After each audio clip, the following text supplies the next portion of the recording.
puisque c'est au terme d'une longue gestation, on peut dire, puisque l'affaire avait commencé à peu près au moment des ordonnances travail, et donc l'idée d'avoir un diplôme universitaire sur le dialogue social. Alors, peut-être vous présenter d'abord les participants à ce temps de lancement, parce que ça va pas être la matinée, ça va être juste 1 heure, parce que nous avons tous évidemment beaucoup de choses à faire.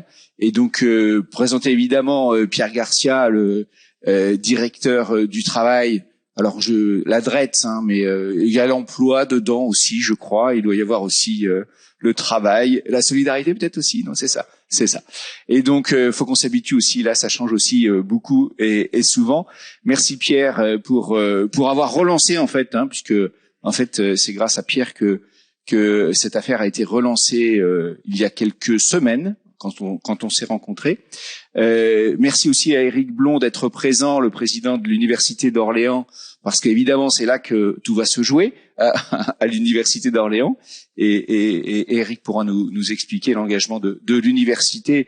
Et je salue en même temps Pierre Allaurent, qui a été une facilitateur évidemment dans l'organisation de cette journée ou même de ce concept qui on l'espère va aboutir. Et puis merci à Anne Beignet, la vice-présidente du conseil régional, d'avoir pris sur son temps de commission permanente pour participer au lancement de ce diplôme universitaire sur le dialogue social. Alors je voudrais saluer la professeure Odile Gouel d'être avec nous aujourd'hui, qui sera la cheville ouvrière du dialogue du diplôme universitaire demain quand il sera opérationnel. Et puis nous avons aussi Sylvie Tournois, me semble-t-il, Tournois et Frédéric de Coninck, le directeur du Césaire, alors de la chargée de cabinet à la chef de cabinet auprès de la DRETS, et puis le directeur du Césaire, Frédéric de Coninck, qui eux se sont chargés de nous accueillir aujourd'hui, de faire que tout fonctionne bien. Voilà, les présentations étant faites, quelques mots pour annoncer ce diplôme universitaire. Alors on le disait, en fait c'est en 2017, au moment des ordonnances travail, qu'est née l'idée de faire un diplôme universitaire consacré au dialogue social. Et le dialogue social, quoi de mieux que le Césaire d'ailleurs pour parler de dialogue, puisque évidemment ici, quand nous réussissons, alors quand c'est l'Assemblée politique aussi, il y a du dialogue, mais c'est pas tout à fait le même dialogue. Quand nous réunissons, nous conseillers Césaire, évidemment premier collège, le collège des employeurs, deuxième collège, le collège des organisations syndicales, mais aussi troisième collège, le collège des associations, des institutions, dont les universités. Eh bien, nous avons l'habitude du dialogue, nous savons ce que c'est le dialogue, nous construisons à partir du dialogue des recommandations pour les politiques publiques. Et évidemment, c'est un lieu idéal. Merci d'avoir pensé à nous pour le relancer, Pierre.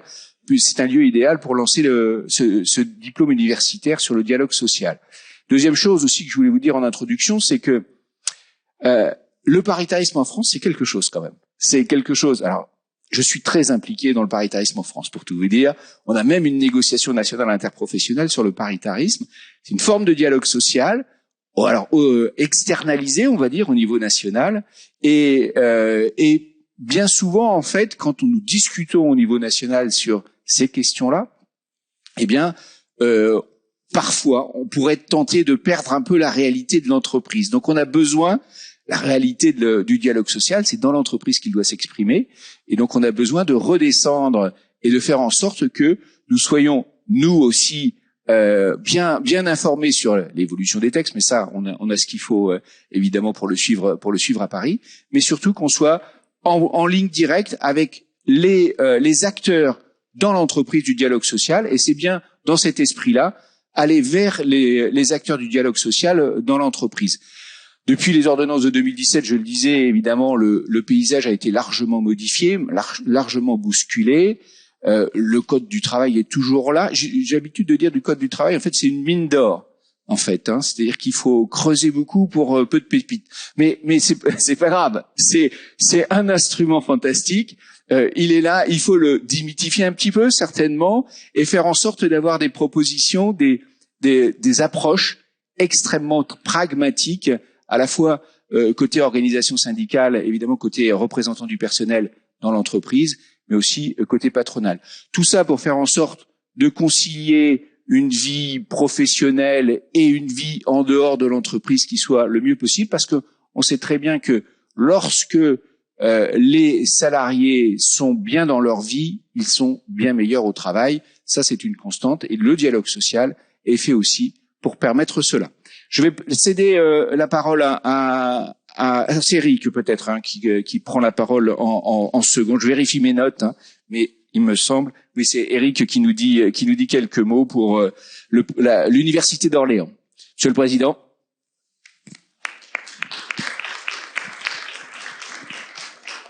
Merci pour cette introduction. Oui, le dialogue social, alors c'est quelque chose qui est plus que nécessaire avec les réformes qui arrivent, avec le Covid. Ça existait déjà avant le dialogue social, mais je pense qu'on va avoir un besoin encore plus important dans les mois à venir. Alors, ce DU dialogue social, c'est vraiment dans l'objectif de répondre à un besoin exprimé localement, avec un partenariat très très fort avec la DREETS, que je remercie, puisque c'est la DREETS qui nous accompagne pour démarrer ce DU avec une aide financière, il faut le dire, ce qui est quand même acceptable et nécessaire pour démarrer une nouvelle formation. Mais on ne démarre pas de rien, bien évidemment, puisque notamment Odile Gouel, que je félicite au passage, travaille sur ces sujets depuis déjà, alors si mes informations sont bonnes, 17 ans, avec le master droit social et gestion de ressources humaines, qui existe, qui fonctionne. On en discutait tout à l'heure, qui peut se faire par apprentissage et avec j'en discutais, 8 apprentis dans la même entreprise, donc 5 embauchés à l'issue de l'apprentissage, c'est déjà quelque chose qui fonctionne, et donc ce DU va bénéficier de cette expérience. Donc ça, c'est quelque chose de très très important. Alors il n'y a pas que la DREETS comme partenaire, je tiens à le souligner, il y a l'Association nationale des directeurs de ressources humaines, il y a le GARF, il y a l'ARACT, et au-delà de ce DU, au-delà du master déjà existant, il y a aussi la problématique, ou plus que la problématique, l'activité de recherche, puisqu'il y a des activités de recherche sur le dialogue social, avec plusieurs projets, des conventions, encore avec l'ANRETS d'ailleurs, je crois depuis 2018, avec trois conventions de recherche déjà en cours avec l'ANRETS, et peut-être, pourquoi pas, un jour, aller jusqu'à un laboratoire qui travaillerait sur ces problématiques d'innovation en santé au travail. Donc là, c'est le futur, puisqu'aujourd'hui, ces travaux se déroulent au sein du CRJ Poitiers, donc le centre de recherche juridique Poitiers, mais on pourrait aller plus loin, pourquoi pas, ça fait partie des réflexions qui sont en cours.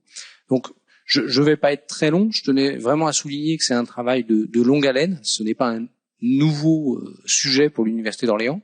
Pourquoi un DU? Si le master existe déjà, on peut se poser la question, parce que le DU, c'est sur 80 heures, il me semble, je vérifie le regard d'Odile, mais il me semble que c'est bien 80 heures, et donc ça permet à quelqu'un qui est employé de pouvoir le suivre pour se former en l'espace de finalement moins de 6 mois sur une journée ou deux au long des semaines. Ce qui était pas envisageable dans le cadre du master, puisque le master c'est 2 ans, on sait tous que ça demande beaucoup plus de présence sur les bancs de l'école, et donc c'était pas adapté au format particulier pour répondre à un besoin des gens déjà dans la vie professionnelle. Donc là on est vraiment sur une formation relativement courte, avec un objectif, j'ai envie de dire, de professionnel immédiat. Donc voilà la raison de ce DU. Et puis une première promotion, on l'espère. Alors, vous allez vous dire, l'université, ils veulent toujours beaucoup d'étudiants. Eh ben, pas forcément. Sur un DU comme ça, on en discutait encore récemment, 10, 12 étudiants, étudiants, on l'a bien compris, professionnels, ce serait la bonne taille pour un démarrage dans de bonnes conditions, pour que vraiment ce DU fasse du dialogue, justement, et vous êtes tous plus que conscients qu'un dialogue, quand on est finalement beaucoup, c'est difficile pour apprendre et pour démarrer. Donc voilà, l'objectif de la première rentrée, ce serait 10-12 étudiants ou salariés plutôt, excusez-moi, et puis un démarrage, on l'espère, en janvier. Je pense que c'est possible. On doit être capable de faire le démarrage en janvier. Après, on se posait la question, 1 session, 2 sessions. Bon, ça dépendra vraiment du besoin en région. Si on voit que le besoin nécessite de faire 2 sessions dans l'année, nous le ferons. Si le besoin est satisfait avec une seule session, nous le ferons également. Voilà. Donc je voudrais finir par remercier une nouvelle fois Odile Gouel pour tout le travail réalisé pour le montage de ce DU et les partenariats et aussi la partie recherche, puisque c'est la même personne qui porte tout cela. Merci Odile.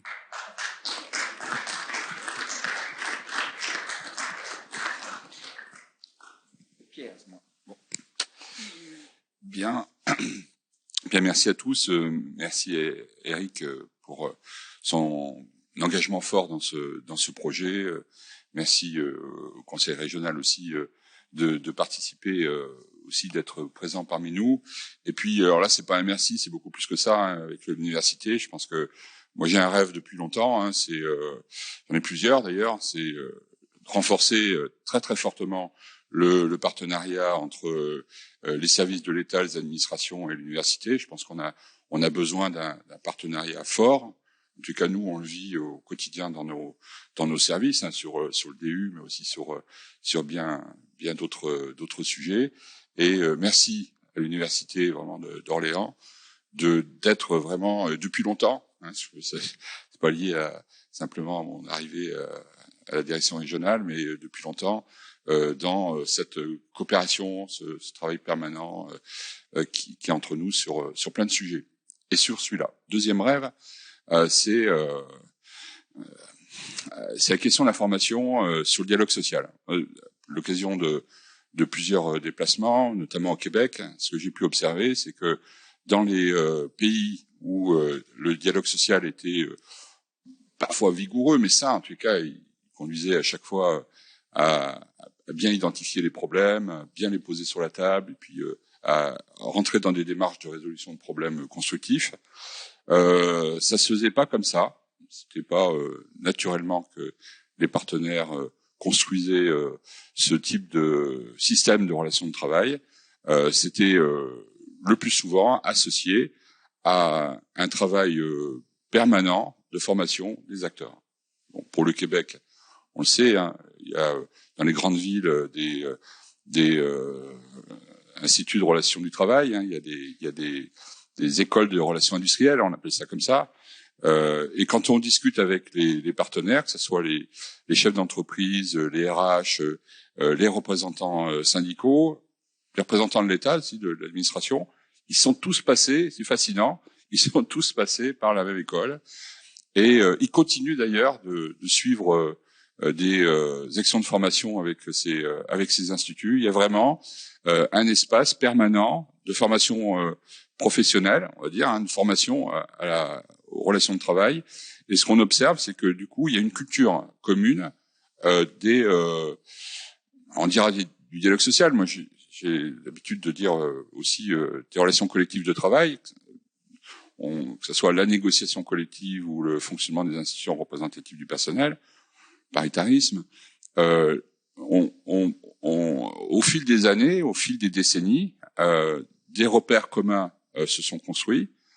Ces repères sont bien partagés et lorsqu'on a à gérer un conflit d'intérêts, on a une méthode, on a des repères et c'est quand même plus facile.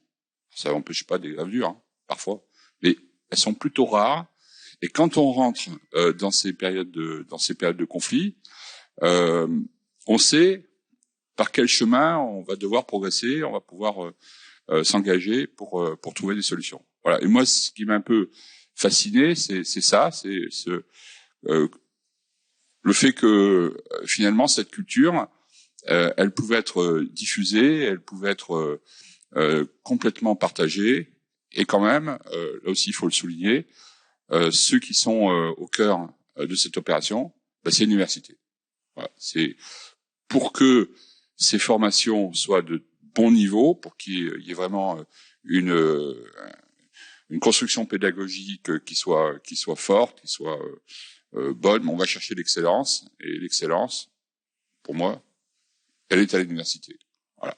Et donc, quand j'ai pris mes fonctions et que j'ai constaté comment à Orléans les relations se construisaient avec l'université, je pouvais être que heureux, bien sûr. Hein, et ce que j'ai souhaité, c'est qu'on puisse continuer à prospérer sur ce projet de DU qui avait été engagé il y a quelques années et qui n'arrivait pas à démarrer. Merci Odile, merci à toutes les personnes qui contribuent au montage de ce dossier, enfin de ces formations pour ce démarrage maintenant rapide. Alors, j'ai mené la même opération à Rouen lorsque j'étais en Seine-Maritime avec l'université de Normandie. Je sais plus comment on dit, de Normandie. Ouais. Rouen-Normandie, je crois que c'est. Ouais. Et ce que j'ai pu observer, en tout cas pour le démarrage du DU, c'est que ce qui manquait, c'était la relation en amont avec les entreprises. Hein, c'est si on n'a pas un partenariat fort avec un certain nombre d'entreprises pour assurer la constitution des différentes sessions, parfois c'était un peu galère.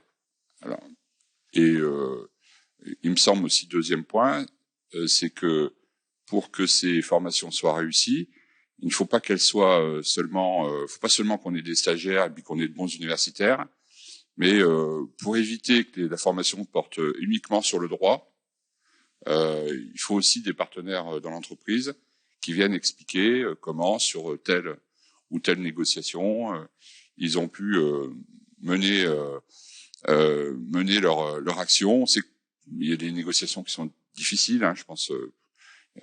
Négocier un accord d'intéressement, c'est pas simple. Hein. On peut prendre les modèles qui se trouvent sur le net, hein, ou qui nous sont transmis par tel ou tel organisme, mais quand même, si on veut véritablement viser la performance et faire en sorte que l'accord produise pleinement ses effets, on sait que il peut y avoir des choses très très très subtiles.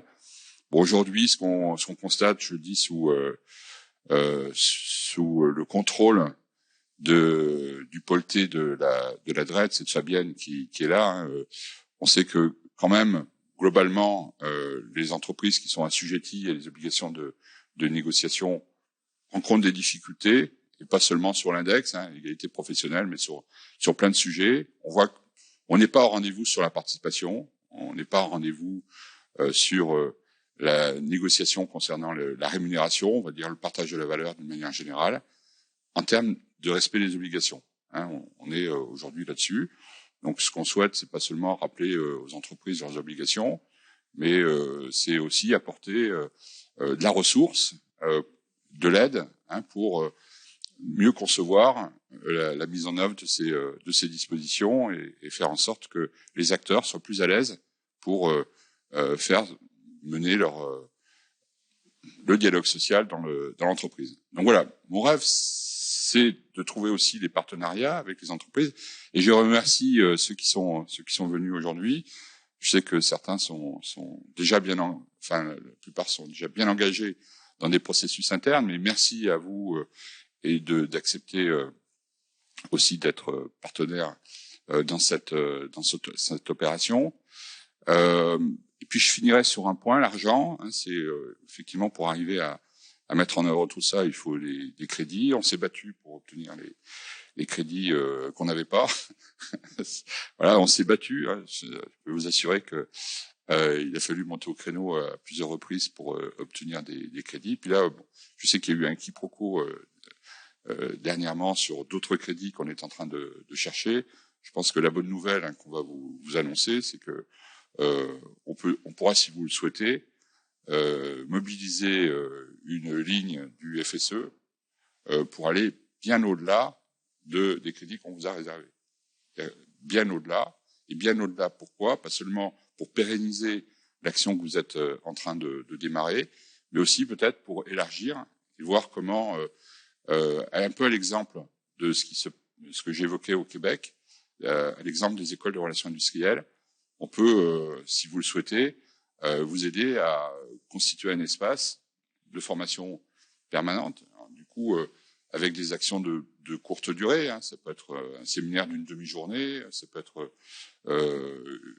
une formation d'un jour, de 2 jours, sur tous les sujets qui peuvent intéresser les acteurs du territoire.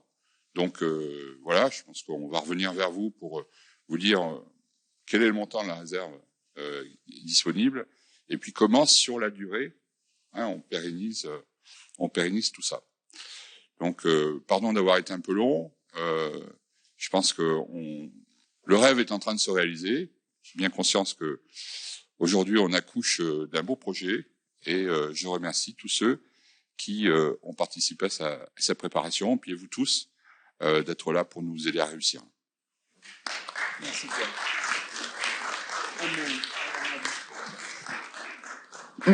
Merci beaucoup. Alors moi, d'abord, je vous salue toutes et tous.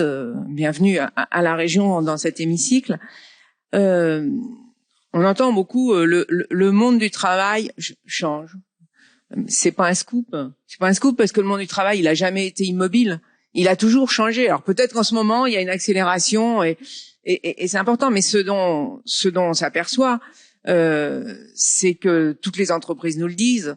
Il y a un fort besoin en formation et un fort besoin de compétences. Et ils n'arrivent pas à trouver. Alors certaines entreprises deviennent finalement formateurs. Je suis pas sûre que ce soit le but d'une entreprise d'être de former, même si elle peut former ses salariés à quelque chose de très spécifique pour elle. Et donc la formation, c'est un besoin qui va aller en s'accélérant. Il faut absolument former. Alors je vais pas apprendre à l'université ce que c'est que la formation initiale. Je pense que ça, ils sont beaucoup mieux placés. Mais ce dont on s'aperçoit, c'est qu'il n'y a pas que la formation initiale. Il y a la formation tout au long de la vie. C'est un terme qu'on préfère, nous, ici en région, à formation continue. Formation tout au long de la vie. Et là, les universités ont un rôle important à jouer. Je le dis souvent à Eric, tout comme au président de l'université de Tours, les universités ne sont pas assez présents dans cette partie formation tout au long de la vie, même si elles y sont, mais elle doit le pousser. Et la création d'un DU supplémentaire, ça va dans le bon sens, Alors bien sûr, pour les entreprises et ses salariés dans ce sujet-là. Et donc les universités, elles ont toutes les formations et elles ont des pépites. Un peu plus ces formations. À Orléans, le droit économie-gestion est une pépite et c'est très important justement que ce DU puisse se monter dans une. Alors maintenant, ça s'appelle des UFR, on va dire une faculté. T'adores ce terme et qui est reconnu nationalement parlant. Et donc, je crois qu'il est important de faire comprendre aux personnes que c'est pas parce qu'on a fini nos formations initiales qu'on n'a plus besoin de retourner sur les bancs de l'éducation. Toute sa vie, on apprend. Et aux formateurs que il n'y a pas que les étudiants de moins de 25 ans, mais il y a aussi tous les autres. Et donc, les DU, c'est compliqué. C'est compliqué à monter, ça, j'en conviens. On voit bien les projets de DU qui démarrent, qui n'aboutissent pas forcément. Mais moi, je me réjouis aussi parce qu'on voit dans les universités, je le vois à Orléans, je le vois à Tours, de plus en plus de projets de DU qui se montent et qui aboutissent. Et ça, c'est important. Donc, n'oublions pas ça.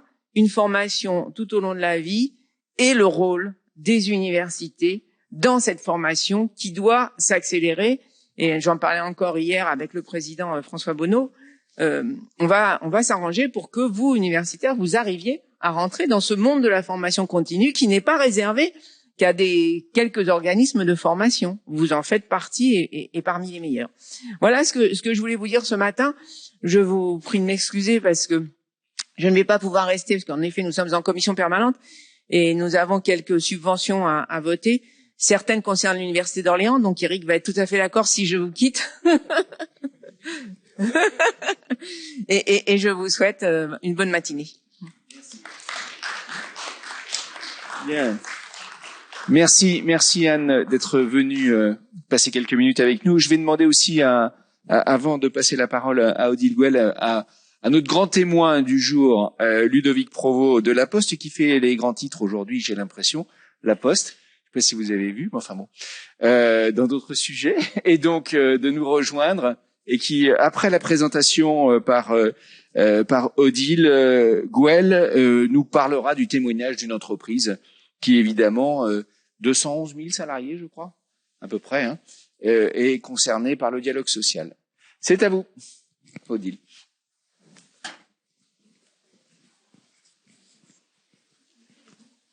Ah ben,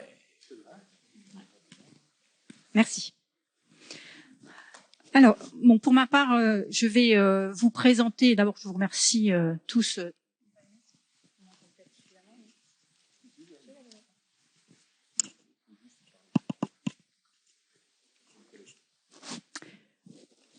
Bon, c'est bon là? Ok, d'accord.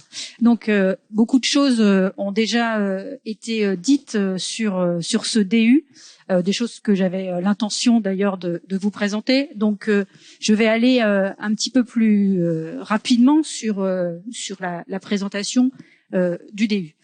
Alors, l'objectif donc de ce DU, c'est évidemment de former les acteurs du dialogue social. Alors, l'origine de ce diplôme, elle est même avant les ordonnances Macron, puisque dès 2016, la loi dite El Khomri envisageait, incitait les salariés et les employeurs à se former dans le cadre de formations communes au dialogue social. Et c'est donc pour répondre à l'incitation du législateur en 2016 qu'on avait proposé la création du DU dialogue social, qui était prêt en septembre 2017, mais effectivement c'était certainement beaucoup trop tôt, et puis nous n'avions pas le soutien que nous avons cette année pour lancer ce DU. Alors je vais vous présenter d'abord les objectifs de ce DU, les objectifs qu'on se donne. Il y a un triple objectif. Le premier, c'est d'abord d'accompagner les acteurs dans le cadre de la négociation collective, puisque avec donc la loi El Khomri, avec les ordonnances Macron, une place importante est désormais accordée à l'accord collectif, et en particulier à l'accord collectif d'entreprise, pour régir les relations de travail. Donc, demain, le droit du travail, enfin, c'est ça comme c'est déjà le cas, mais il sera très largement écrit par les entreprises dans le cadre des accords collectifs. Donc, il y a des questions extrêmement complexes qui peuvent être très techniques à aborder. Quand on parle d'accords dérogatoires, d'accords de méthode, il faut se retrouver aujourd'hui dans la hiérarchie, la nouvelle hiérarchie des sources en droit du travail. Donc, il s'agit d'abord donc d'accompagner les acteurs dans le cadre de cette négociation collective. Le deuxième objectif de ce DU, c'est également d'accompagner le renouveau du dialogue social avec le CSE, puisque les ordonnances Macron ont mis en place donc le comité social et économique qui vient remplacer les anciennes instances représentatives délégués du personnel CHSCT et CE. Et il y a là aussi un dialogue régulier, différent de celui de la négociation collective. Et donc notre objectif dans le cadre du DU, c'est aussi de former à l'information, consultation du CSE. Et enfin, c'est comme l'a rappelé Éric Blond, il s'agit de répondre à un besoin régional. Un besoin régional puisque la négociation collective a besoin de démarrer en région centre. Et pour illustrer ce besoin, il y a quelques années, c'est pas si vieux que ça, mais c'était en 2019, la Confédération autonome du travail nous a sollicité pour former les représentants syndicaux, ces syndiqués, dans une présentation en fait de leur rôle de représentants du personnel. Donc on sent qu'il y a quand même un besoin, et c'était des salariés, des syndiqués du CAT de l'entreprise Amazon.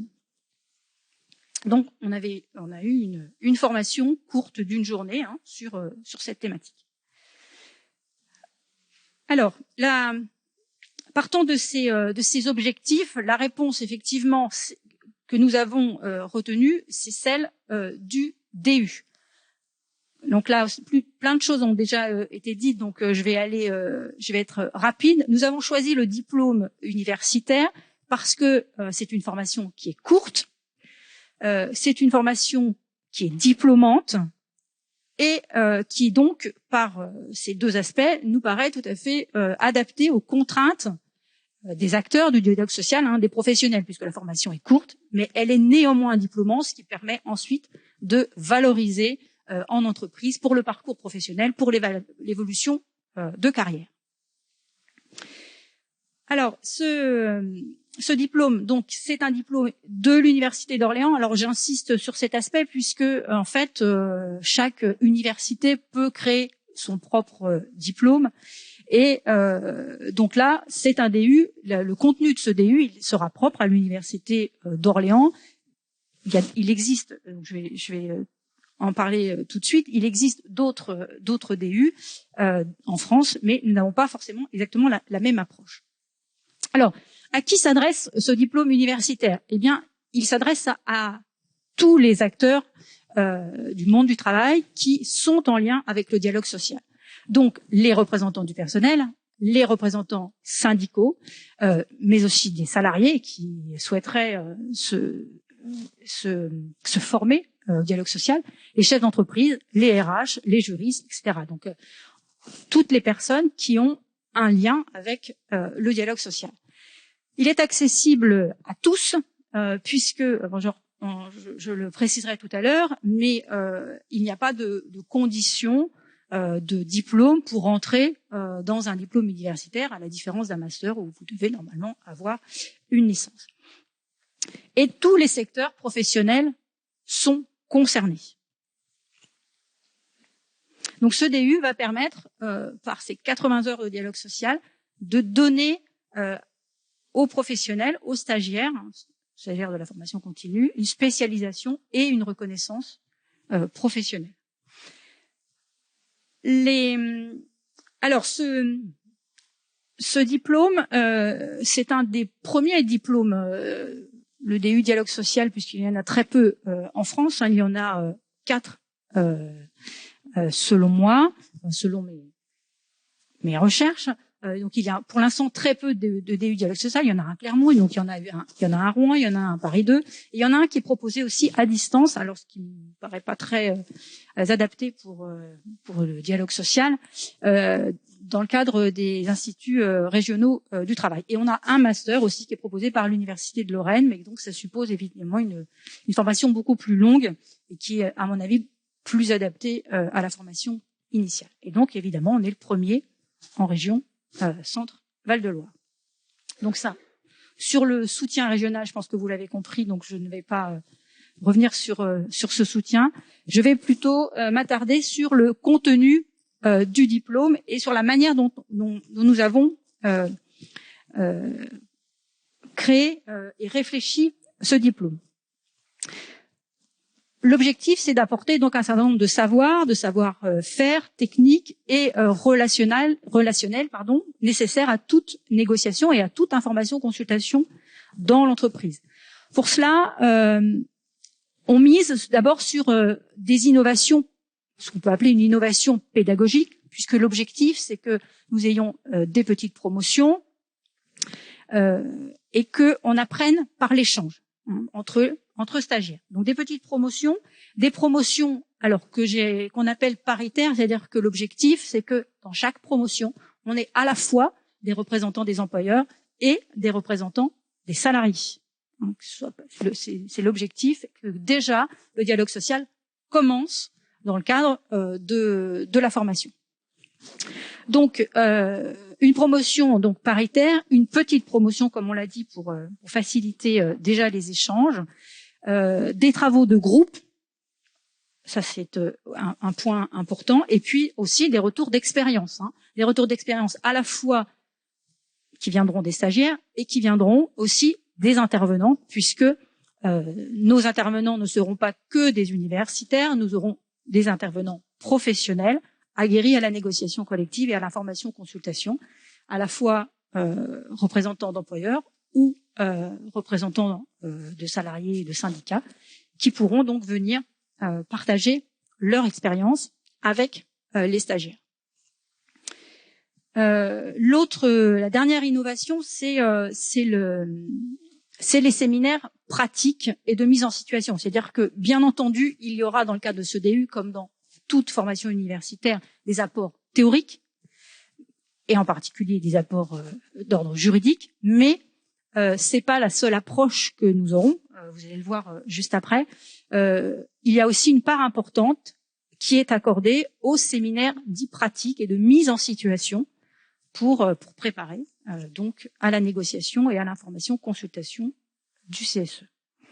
Alors sur le contenu de la formation, donc là je vous présente dans les grandes lignes les unités d'enseignement, ce qu'on appelle les unités d'enseignement du DU. Donc nous avons 4 unités d'enseignement qui ont été conçues pour progressivement donner aux acteurs les clés du dialogue social. D'abord une première unité d'enseignement qui a pour objectif de construire un environnement favorable au dialogue. L'objectif ici, c'est que les acteurs se connaissent, qu'ils connaissent l'environnement de la négociation, les enjeux, donc on connaît l'entreprise, son organisation, la gestion, la stratégie. Donc il y a une approche à la fois économique, gestionnaire, juridique aussi, mais beaucoup moins sur cette première partie. Donc une présentation des différents acteurs, un petit peu d'histoire aussi du dialogue social. Une fois cet environnement présenté, il y aura un séminaire, alors c'est pas exactement un séminaire, c'est une unité d'enseignement, donc qui est plutôt juridique, où là, il s'agit, pour un volume de 35 heures, de présenter les règles qui vont permettre de sécuriser juridiquement la négociation collective. Et également de mettre en place et de sécuriser le dialogue avec le CSE. Donc 35 heures, ça va. C'est du droit, mais ça va, c'est pas non plus... on fait presque ça en 60 ou 90 heures pour les formations initiales, donc c'est un condensé. Ensuite, une troisième unité d'enseignement que nous avons intitulée approche relationnelle. Là, l'objectif, c'est véritablement de donner les clés de la réussite d'une négociation et d'une information-consultation, mais on s'intéressera plus à la négociation dans cette UE, avec tout ce qui est préparer une négociation, comment négocier, comment conclure ou ne pas conclure, malheureusement, mais ensuite mettre en œuvre un accord collectif, faire le suivi de cet accord collectif, parce que malheureusement, parfois dans les entreprises, on signe des accords collectifs parce qu'il faut signer des accords collectifs, parce que c'est une obligation, et c'est ça qu'il faut essayer de changer pour que les accords aient un véritable contenu et qu'ils soient ensuite mis effectivement en musique et qu'ils soient suivis. Et puis, donc, on pourra, dans ce cadre-là, organiser des simulations de négociation avec des jeux de rôle, etc. On a déjà une première expérience puisque on propose aux étudiants du master DSGRH déjà ce genre d'exercice. Ils seront, je pense, jaloux parce qu'il y en aura beaucoup plus dans le DU. Et donc, voilà, c'est vraiment dans cette UE, on aura une approche déjà plus pragmatique.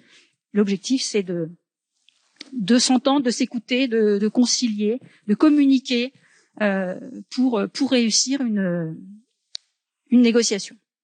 Et enfin, on a mis en place une quatrième UE où vraiment là, on sera sur de la mise en pratique finalement quelque part des trois premières UE, où l'objectif, dans le cadre de séminaires d'assez courte durée, eh bien, de mettre en pratique la négociation collective sur des thématiques. Alors là, on pourra choisir une négociation obligatoire, on pourra choisir une négociation sur les restructurations, on pourra choisir une information-consultation du CSE spécifique, mais l'idée, c'est d'avoir une approche très pratique, mettre en musique tout cela.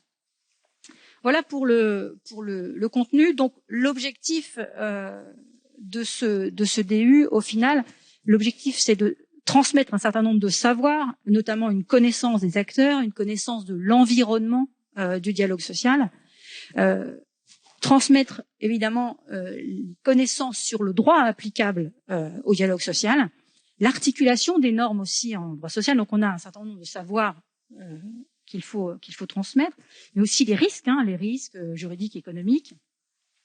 Et puis, comme j'espère vous l'avoir transmis, un certain nombre de savoirs techniques préparés, mener une négociation, mener une information-consultation, mettre en œuvre et suivre l'exécution des accords collectifs, rédiger des accords collectifs thématiques, et cela, quel que soit, qu'on soit du côté des employeurs ou côté salariés.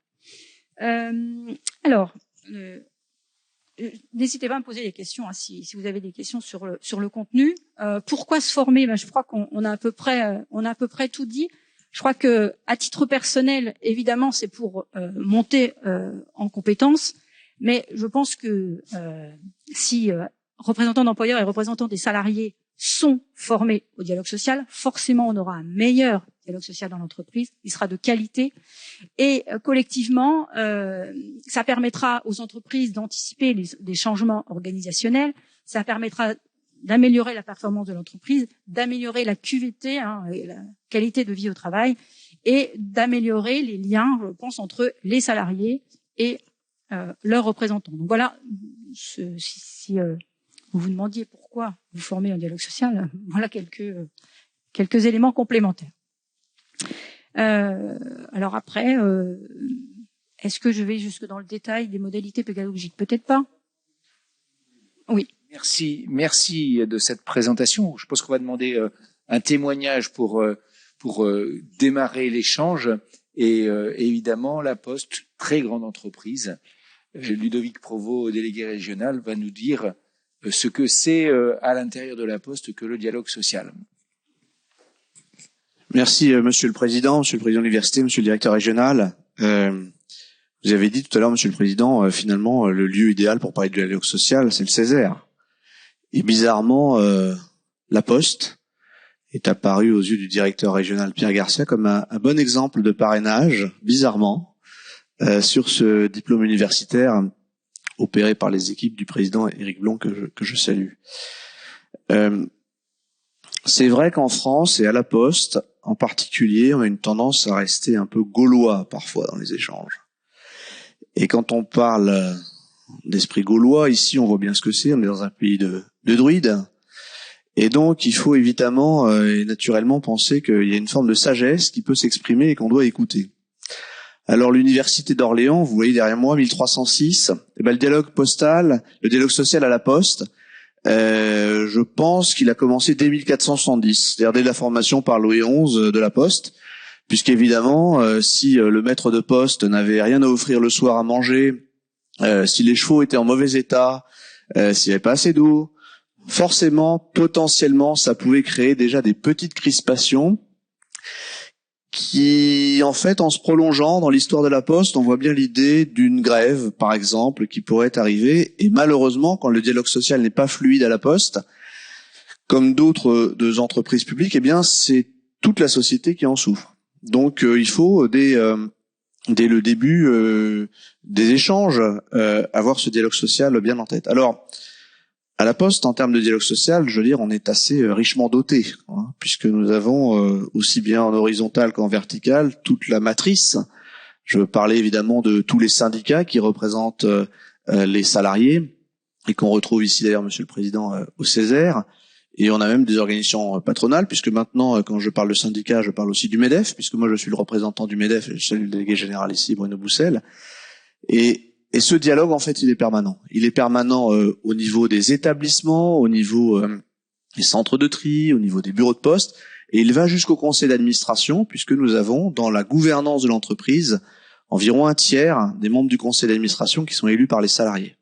Et donc, à chaque élection, on retrouve finalement le pouls de la société. Alors, pourquoi aussi ça me fait très plaisir, et merci beaucoup de votre confiance de parrainer ce diplôme universitaire, parce que j'ai été un élève de Jean-Paul Bailly. J'ai eu l'honneur d'avoir été son chef de cabinet. Je salue la chef de cabinet, je vois le travail que c'est. D'ailleurs, c'est pas que organisationnel, chef de cabinet, faut pas s'y tromper. C'est beaucoup plus politique qu'on peut le penser. Eh bien, j'ai eu l'honneur d'être son chef de cabinet pendant 5 ans. Et vous savez, Jean-Paul Bailly, c'est notamment ce grand patron de la RATP qui était moteur sur l'alerte sociale, en disant à un moment, quand les revendications sont trop importantes, finalement il faut se mettre autour d'une table et dialoguer avant même de commencer un processus qui pourrait conduire vers une rupture du dialogue et donc par la grève et donc un conflit. En fait, ce que m'a demandé Jean-Paul Bailly la première fois que je l'ai rencontré, il m'a dit, moi ce que j'attends de vous, c'est de faire la décision. Alors bon, vous imaginez, moi j'avais 28 ans, lui avait déjà fait tout son parcours. Alors c'était quoi faire la décision?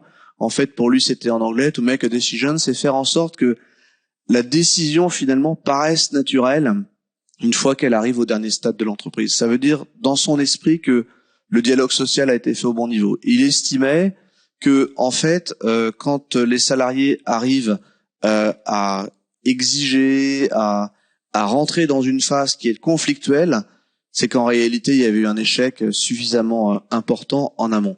Très souvent, d'ailleurs, ce sont dans les conditions de travail des salariés. Quand l'environnement de travail n'est pas bon, évidemment, ça remonte. Et c'est des points qui, justement, dans le cadre de ce diplôme universitaire, je pense, vont être étudiés. Mais plus on a de blocage de niveau environnement du travail, moins on avance dans l'entreprise. Alors, je vous ai parlé du dialogue social à la Poste, et je suis remonté jusqu'à Louis XI à dessein, mais ce que je voulais vous dire aussi, c'est que nous, on vit une phase de transformation très importante, vous l'aurez remarqué. On a perdu en une dizaine d'années 3 fois, nos volumes de courrier, ont été divisés par 3. Les gens envoient de moins en moins de courrier. Ils vont de moins en moins dans les bureaux de poste, parce que tout ça se passe sur le téléphone portable.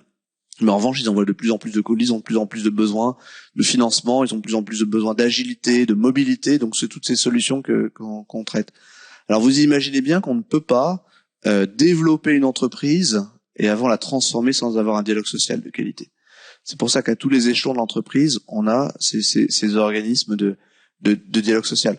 Donc, je lis vraiment la transformation au développement. Il n'y a pas de développement si le dialogue social n'est pas bon. Et hier, on était en conseil d'administration du MEDEF. Je prenais un exemple sur la transition écologique, dont on parle beaucoup aujourd'hui. Elle apporte évidemment des investissements, elle demande des investissements. Mais derrière, je prenais le cas du vélo électrique à la Poste. Ça a été une charge, ça a été ambitieux pour le président Bailly justement de développer cette politique de véhicules électriques et de vélos électriques. Mais aujourd'hui, un vélo électrique, c'est d'abord, j'étais au MEDEF, donc je parlais d'efficacité économique, c'est d'abord une tournée plus longue pour le facteur, donc ça évite de mettre plusieurs facteurs. Mais là, je suis au Césaire, donc je parle du social. C'est aussi pour le salarié, le postier qui a son courrier, la capacité de être plus à l'aise dans son environnement de travail, de pas avoir de diminuer la pénibilité, de diminuer les troubles musculo-squelettiques. C'est ça qui est important. Et donc, on voit bien que sur ces sujets, finalement, dialogue social, mais aussi transition écologique, ça parle bien aux entreprises. Et que ce que j'ai appris de Jean-Paul Bailly, c'est que plus tôt on se souciait de ces sujets-là, mieux c'était. Je prenais tout à l'heure l'exemple des druides. Écoutez, moi je souhaite que ce diplôme universitaire soit une petite école de druides, qu'on arrive à y manier correctement la serpe et le gui, et au bon moment, parce que il faut pas cueillir le gui trop tôt, sinon ça fait pas les mêmes effets. Merci beaucoup. Merci pour ces propos. Alors peut-être le temps des questions maintenant. Est-ce que peut-être je vais poser la première parce que on n'a pas parlé d'argent encore. C'est toujours un peu. Mais combien ça coûte de s'inscrire? Qu'est-ce que c'est comme engagement, comme temps? Alors on sait 80 heures, mais derrière, est-ce qu'il y a du travail à la maison? Donc voilà, cette question-là du matériel, le point matériel, ça se passe comment?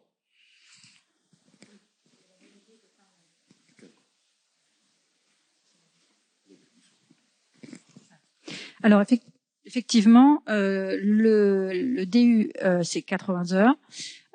L'idée c'est de faire une formation qui est assez courte dans le temps. Donc pour cette raison, la formation se déroulera sur 2 jours par mois, sur 6 mois. Avec il y a un mois où il y aura un jour supplémentaire pour pouvoir voilà. Et alors il y aura un petit peu de travail à la maison, mais forcément on tient compte de ce que les stagiaires sont aussi des professionnels et le travail sera moindre que celui qu'on peut attendre d'un étudiant en formation initiale. Ça coûte. Non, mais tu as posé une question. Oui. Combien ça coûte? Ah, oui. Alors l'inscription coûte 2 500 €.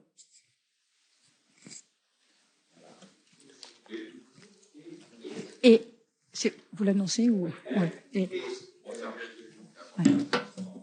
À l'université pour couvrir ses frais d'inscription. C'est-à-dire que tant que le CDU ne sera pas inscrit au RNCP, ne permettra pas en fait une prise en charge au titre du CPF. Donc nous, on couvrira les frais d'inscription. Voilà. Ce qui fait que pour celui qui s'inscrit, ça coûte rien. Voilà. Par contre, ça ne veut pas dire que ça coûte rien du tout, puisqu'il y a quand même les heures de formation qui seront évidemment rémunérées, devront être rémunérées aux salariés, et ça restera à la charge de l'entreprise. Ça sera en tous les cas à l'employeur, aux salariés de régler cette question-là. Nous, en tous les cas, l'engagement qu'on prend, c'est d'attribuer à l'université des crédits qui permettront la couverture des frais d'inscription. Donc, si je comprends le message aux employeurs, il s'agit de libérer les salariés pour pouvoir suivre la formation. On est bien d'accord, mais je pense que c'est un investissement que les chefs d'entreprise concernés, à mon avis, pourront certainement regarder d'un bon œil. Une première question, peut-être? Pierre Garcia a répondu à la question que je voulais poser, justement, de savoir que les possibilités de financement, donc CPF pour l'instant pas possible, donc ATPRO non plus, donc ça nécessite, comme vous le disiez, Monsieur le Président, que les entreprises investissent sur ce DU pour permettre aux salariés de pouvoir en bénéficier. Oui, pardon, je me suis pas présentée. Véronique Demagis, CFTC, Région Centre. Pour ma part, du temps où j'étais en entreprise, puisqu'on s'est un peu fâché depuis, j'ai passé par le biais de Sciences Po une certification identique, financée par l'entreprise.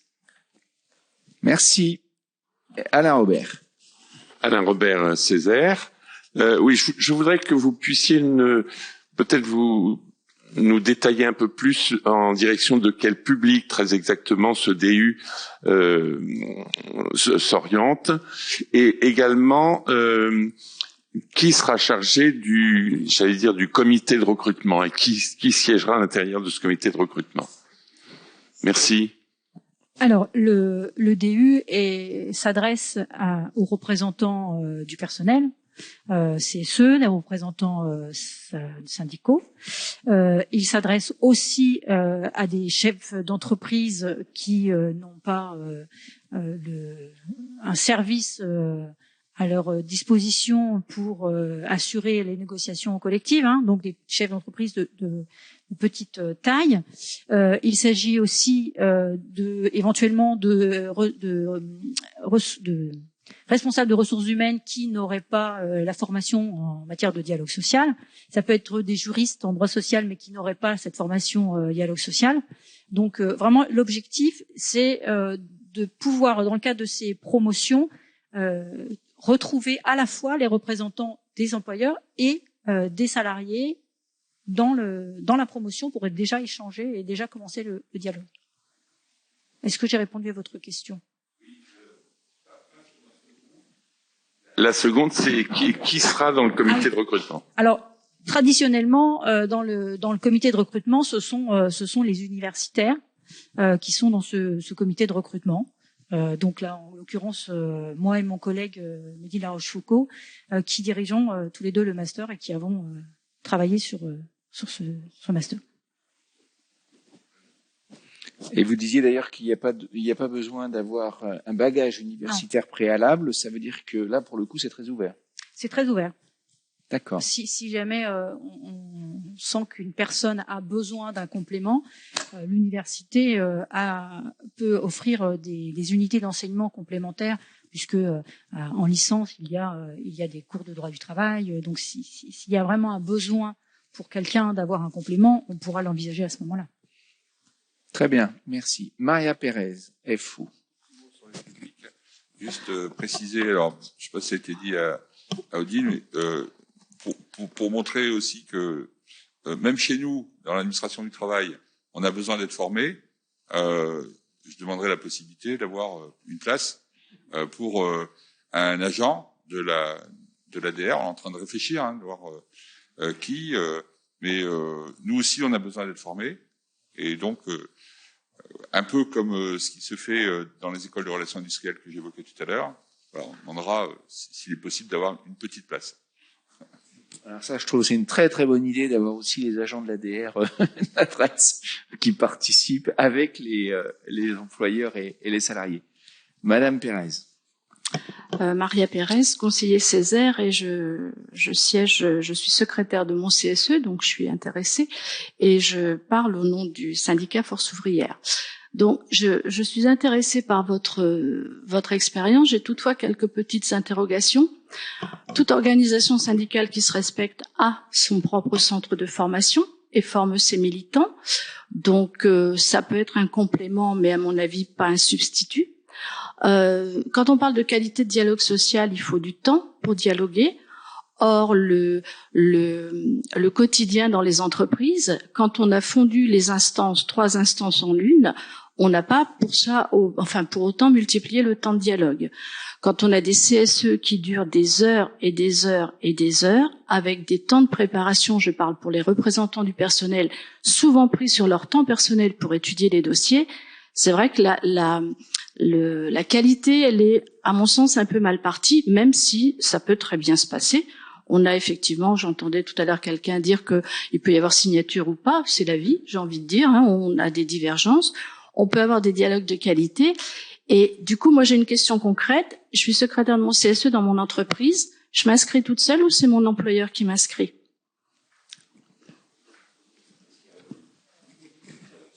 Je pense que de toute façon, alors je sais pas, mais il me semble que vous avez la possibilité de vous inscrire toute seule, mais qu'il faudra bien négocier avec l'employeur à un moment donné la disponibilité des heures. Donc voilà, l'initiative me semble-t-il. Alors elle peut venir de l'entreprise. Il peut y avoir aussi des entreprises qui motivent des salariés pour aller se former demain. Parce que des fois, on a besoin aussi de ça. Ça fait partie aussi d'avoir des interlocuteurs qui soient formés. C'est aussi, d'ailleurs, les chefs d'entreprise eux-mêmes. La complexité est telle que les chefs d'entreprise eux-mêmes.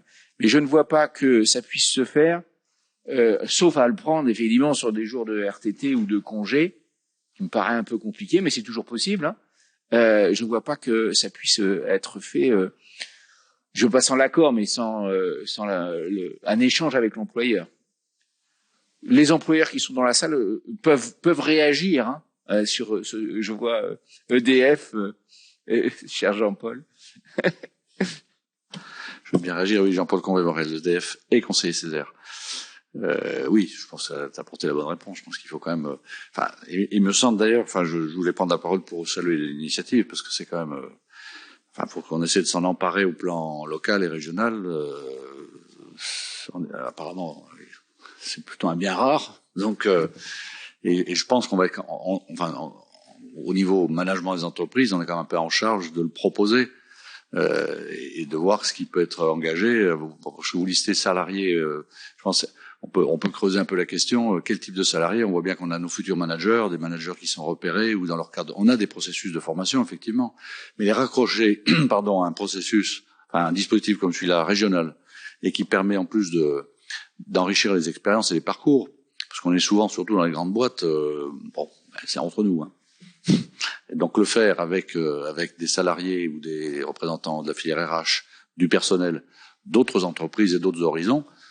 Sur le papier, c'est riche. Donc, c'est riche et fructueux. Donc, je pense que là, faut vraiment qu'on initie quelque chose venant du haut, venant des têtes d'entreprise. Alors, je parle pour une grande entreprise, je vais parler pour la mienne, donc on va le faire. Mais après, la question, s'il y a une initiative de salarié, il faut quand même qu'il aille voir au moins son chef de service dans une autre boîte pour en discuter sur les jours de dispo. Et peut-être il aura un écho favorable. Il n'y a pas de raison. C'est des choses qui se discutent au sein de l'entreprise ou son chef d'entreprise. Dans les entreprises de plus petite taille. Mais bon, voilà. En tout cas, moi, je voulais juste, saluer ça et la richesse que peut apporter en termes de partage d'expérience et de parcours.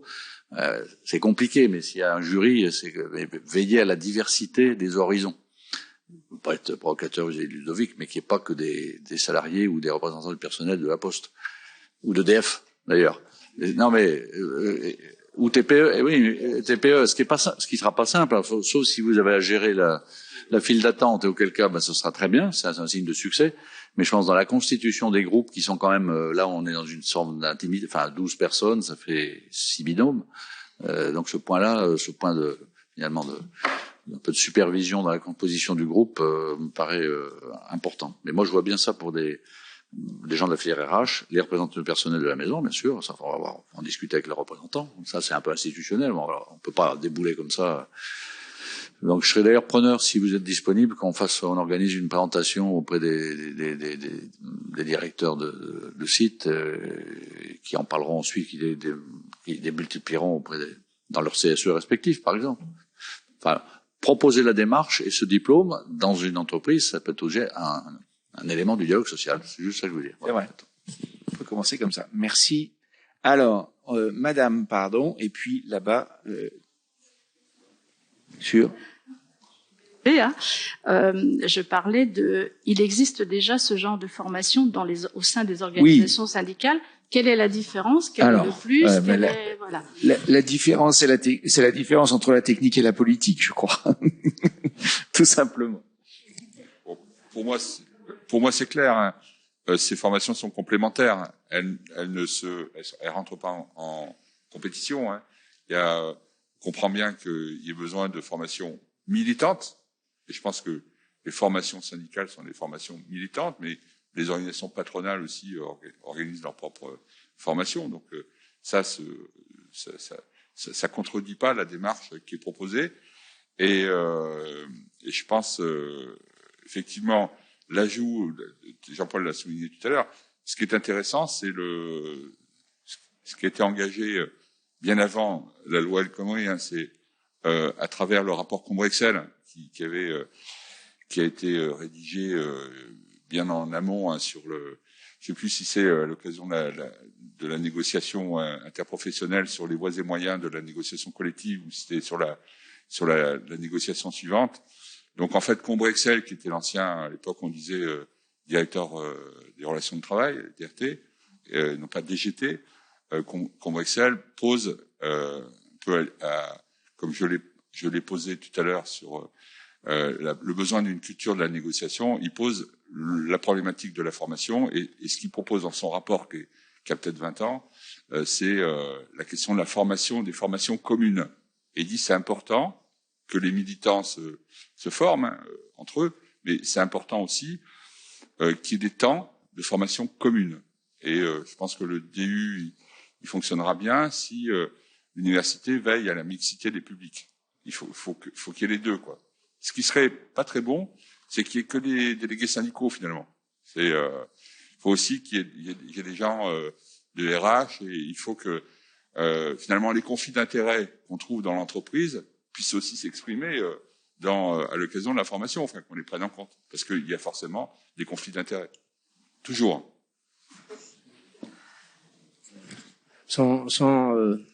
Sans présumer des formations syndicales, je pense que là, on est quand même sur un diplôme universitaire. Donc il y a déjà la notion de diplôme, ensuite fait par des universitaires. Ça, j'y tiens particulièrement à insister, c'est-à-dire par des collègues qui font de la recherche dans le domaine. Donc c'est pas une formation, j'ai envie de dire classique, puisque on est avec des collègues qui sont au fait des derniers travaux de recherche sur le sujet. Ensuite, par rapport à l'aspect de la différence entre la politique et la technique, c'est vrai que normalement on attend d'un universitaire une objectivité et une approche universitaire sur le sujet. Et donc là vraiment je tiens à le souligner, le fait d'avoir un DU, c'est pas un certificat, c'est pas une formation associative, c'est un diplôme universitaire par des gens dont c'est le métier que d'avoir une approche la plus rationnelle possible de ces questions-là. Donc je pense que ça amène une vraie différence par rapport à une formation par un syndicat ou une association. Voilà. Dans l'approche elle-même, il y a une signature différente. Pardon, reprendre juste une idée là.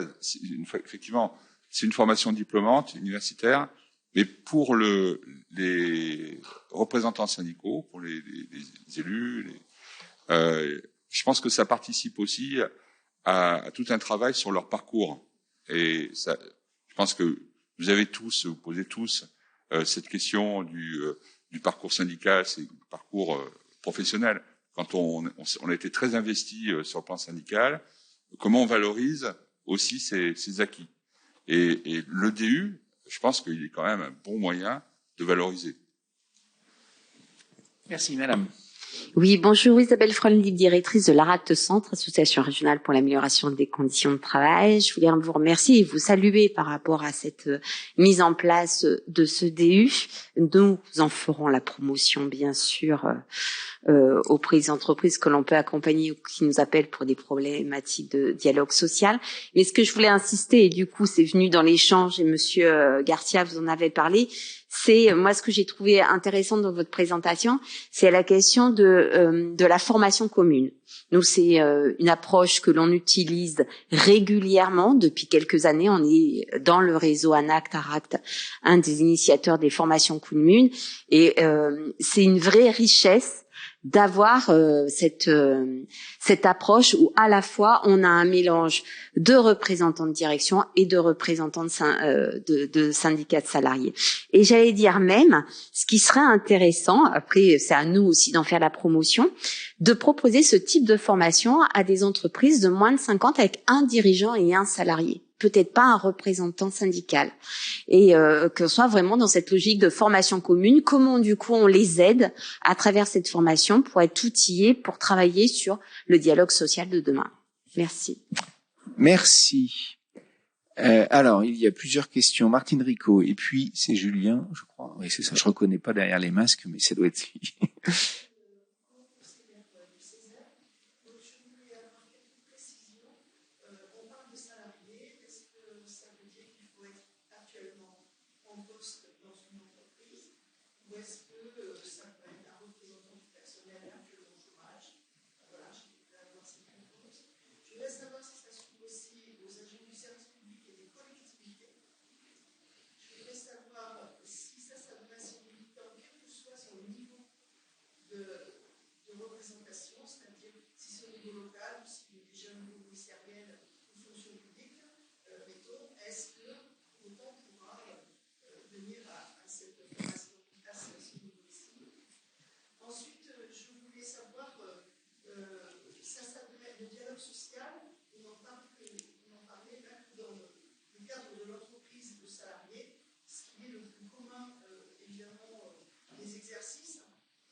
Alors, pour répondre à plusieurs de vos questions, je pense que j'en ai oublié une.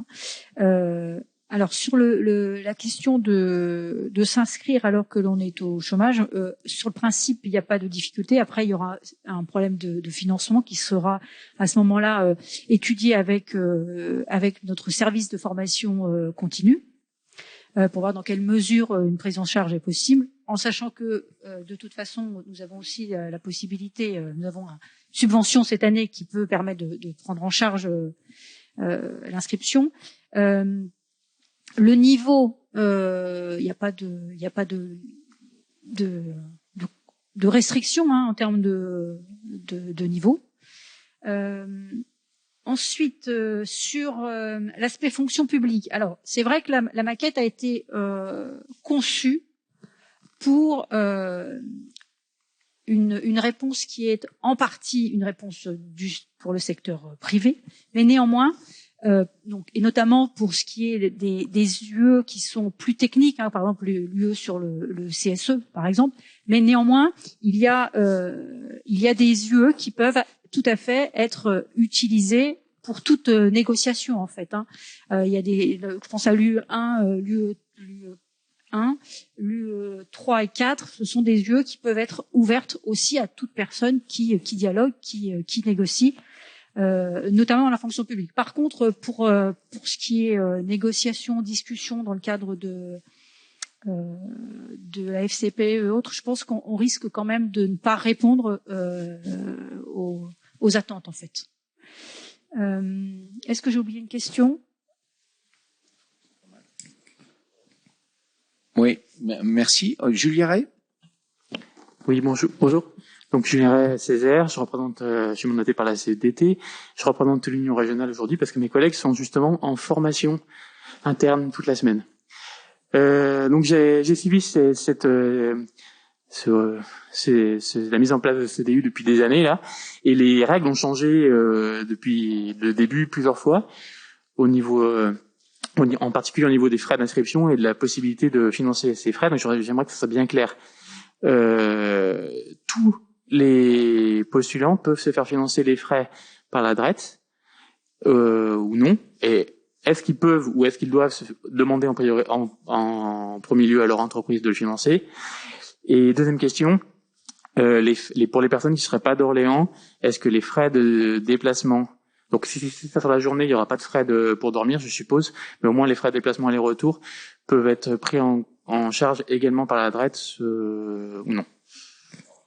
Précision, nous on verse une subvention à l'université et après c'est avec l'université que se construit le dossier et la demande d'inscription. Donc nous on traitera pas les demandes individuelles des salariés ou des entreprises. Cette question se traitera avec l'université et la subvention permettra de couvrir les frais d'inscription, mais on n'a pas prévu, en tout cas dans l'immédiat, de subventions supplémentaires parce que tout simplement on n'a pas les crédits. Hein, si on avait les crédits, on essaierait d'imaginer autre chose, mais là actuellement on n'est pas en capacité de le faire. Voilà, donc ça reste à négocier. Pardon, Sylvie.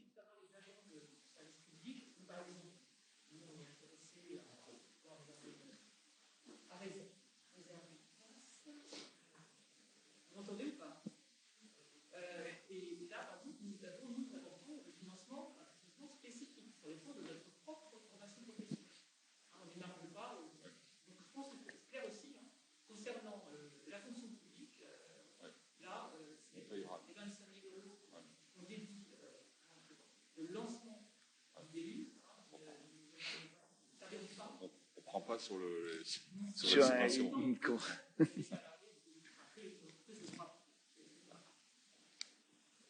Bien. Est-ce qu'il y a encore Madame ici et puis après Claire? Bonjour, je suis Frédéric Bell, je suis assistante de direction d'une association chargée de ressources humaines parce que dans les associations on est hyper polyvalent et donc ça fait quelques années que je cherchais ce type de formation parce que dans notre association nous sommes environ 140 salariés. Et autant vous dire que j'ai passé un master en 2015 où on ne parlait pas encore du CSE. Et quand je me suis retrouvée confrontée avec la création du CSE, compliqué. Notre association elle accompagne des personnes qui sont en difficulté d'insertion professionnelle, d'insertion sociale, qui sont pour la majorité en situation d'illettrisme, en situation d'analphabétisme. Et donc, on se retrouve avec des grosses problématiques de dialogue social parce que un CSE, pour le faire vivre, il faut des gens qui sachent lire, qui sachent écrire, qui sachent comprendre de quoi on parle, qui sachent comprendre la stratégie globale, que ce soit d'une entreprise ou d'une association.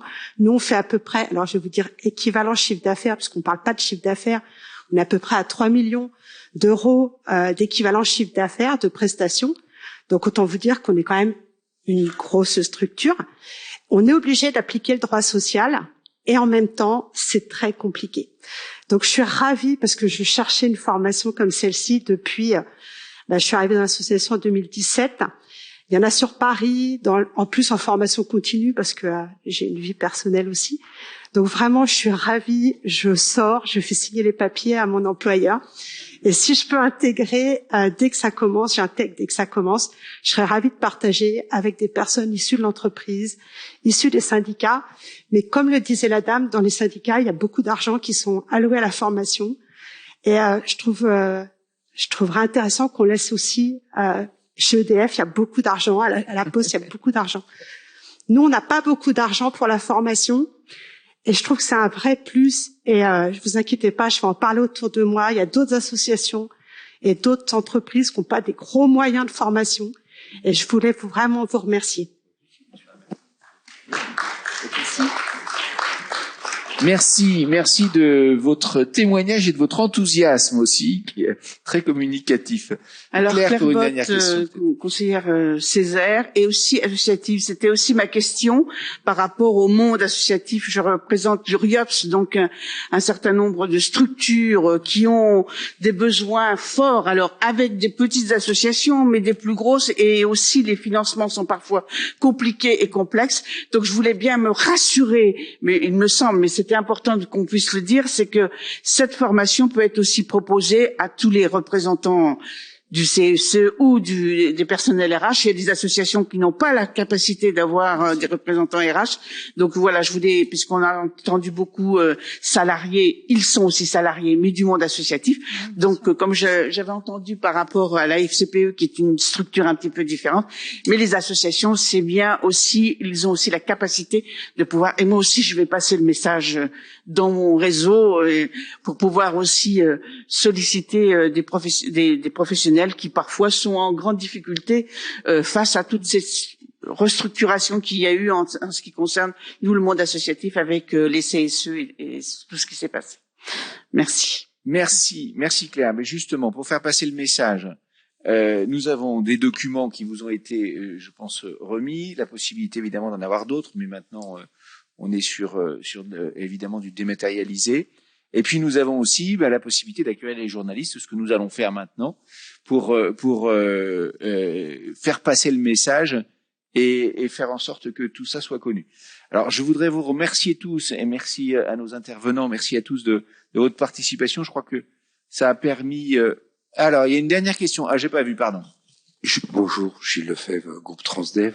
Juste une petite question très concrète. Avez-vous des bulletins d'inscription? Les bulletins d'inscription, bah oui, non mais voilà, on oublie toujours ça, les bulletins d'inscription. Juste un petit mot. Moi, j'ai bien entendu l'intervention du RIOPS, et puis évidemment, je suis ravi de la présence des entreprises, plutôt des grosses. Mais moi, dans mon rêve, il y a aussi la formalisation du partenariat avec les structures que vous représentez, parce que je pense qu'il y aura besoin pas seulement pour lancer la première session, mais aussi par la suite, il y a besoin de formaliser ce partenariat. C'est-à-dire, je pense que Odile reviendra vers vous pour voir comment ça peut se faire, mais moi j'aimerais bien qu'il y ait un vrai partenariat, par exemple avec l'URIOPS, avec les entreprises aussi, je vous rassure, pour que l'information circule en permanence et que ça soit pas galère pour constituer les sessions, parce qu'il y a parfois des situations aberrantes. On a des crédits importants comme ça qui sont mobilisés, puis après on trouve pas les stagiaires, quoi.